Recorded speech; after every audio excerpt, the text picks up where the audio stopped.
провода, ток по рукам, телефон на все голоса говорит пока. Пора. И пальто на гвозде, шарф в рукаве и перчатки в карманах шепчут: подожди до утра. До утра.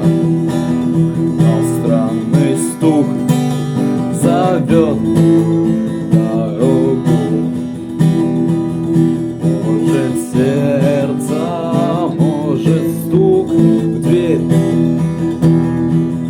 И когда я обернусь на пороге, я скажу одно лишь слово: верь.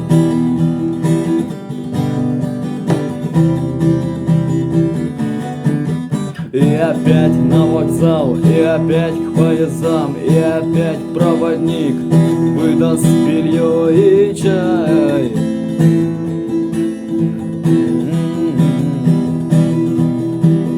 И опять не усну, и опять сквозь грохот колес мне послышится слово: прощай. Но странный стук зовет дорогу. Может сердце